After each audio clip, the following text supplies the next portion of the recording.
Hello student, welcome CBSE physics. तो students, जो एक तो होता है कंपटीशन एग्ज़ाम, एक होता है हमारा ये एग्जामिनेशन जिसमें क्वेश्चन हमें लिखने होते हैं। तो इनमें प्रेजेंटेशन बहुत मैटर करती है, आपके मार्क्स और भी लिमिटेड लिखना है ताकि चेक करने वाले को आसानी भी आए। तो यहाँ ये क्वेश्चन है तो इजी, बट इसमें आपको ये भी बताया जाएगा कि आंसर कैसे पसंद करता है मार्किंग चेक करने वाला।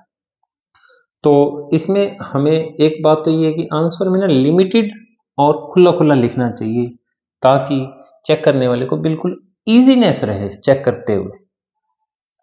तो explain the characteristic of PN junction diode that make it suitable for it use as rectifier. Rectifier alternating current को डीसी में डायरेक्ट करंट में कन्वर्ट करता है। तो वो किस बात कैरेक्टर का फायदा यूज करता है, तो ये बात बताने की जरूरत नहीं है, ये मैं वैसे एक्सप्लेन कर रहा हूं। तो जो ड्यूरिंग फॉरवर्ड बायस, बस आपको लिमिटेड रखना है जवाब।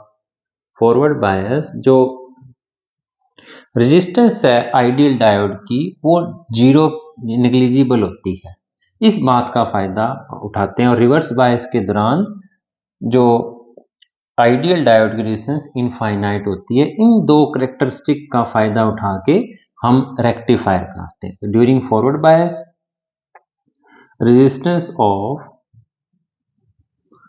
डायोड, पीएन जंक्शन डायोड भी लिख सकते हो या सिंपली डायोड लिख दो, इज नेग्लिजिबल, इज स्मॉल, और आइडियल डायोड की जीरो होती है। एंड ड्यूरिंग रिवर्स बायस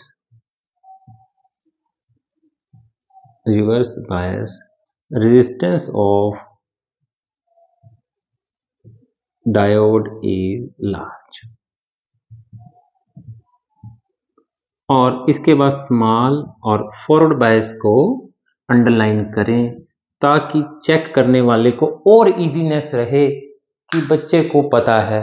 यहां से मैं ये थोड़ा सा रब कर देता हूँ। AC इंटू DC भी हमें प्रेजेंटेशन बहुत मैटर करती है मार्क्स लेने के लिए। देखिए, बस ड्यूरिंग फॉरवर्ड बायस कोई कहानी नहीं लिखनी, resistance of diode is small and during reverse bias is this character is used for rectifier.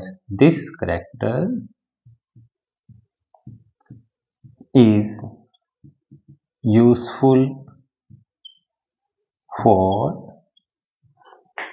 Making it rectifier, use it as rectifier। तो एक नंबर यहां से आपको ऑब्टेन हो जाएगा। 2 नंबर में उसने कहा with the help of circuit diagram explain the working of full wave rectifier. तो हाफ वेव में एक ही डायोड होता है, फुल वेव में 2 डायोड होते हैं। वर्किंग लिखने के दौरान आपको नंबर लेने हैं 2। तो हम जानबूझ के जो है स्टेप्स बनाएंगे, 2 स्टेप में इसकी वर्किंग को दर्शाएंगे।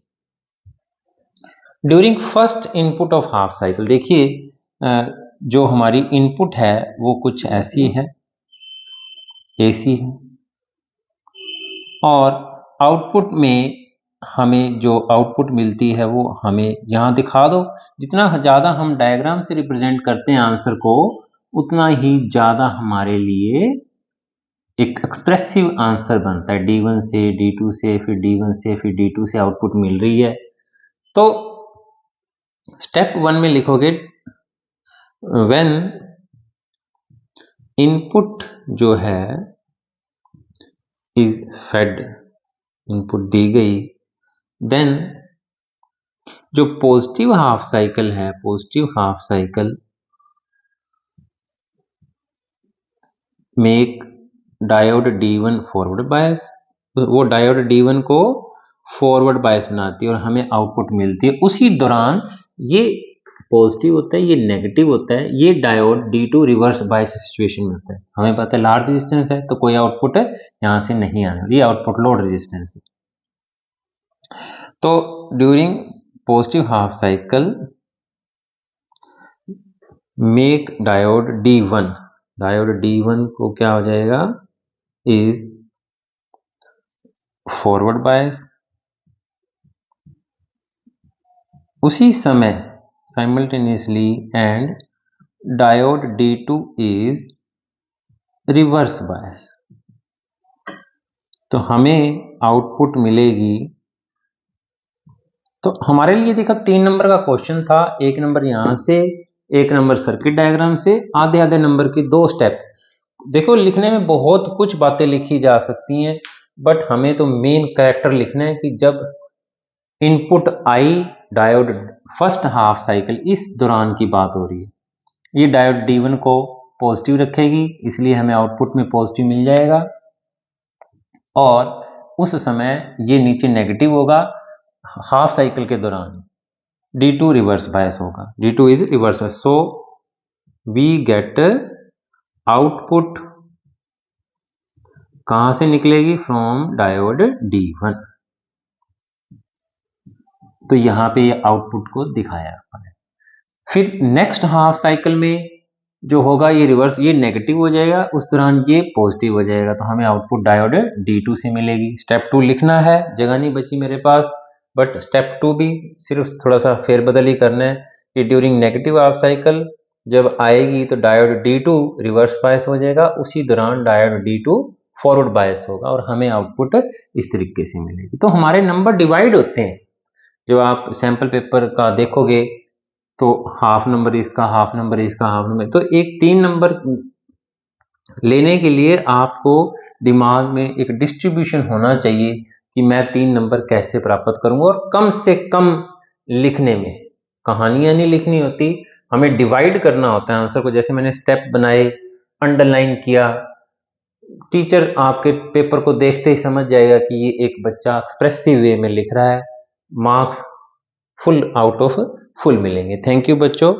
चैनल सब्सक्राइब कर लें, बहुत ही कुछ सीखने वाले हो आप इस चैनल से।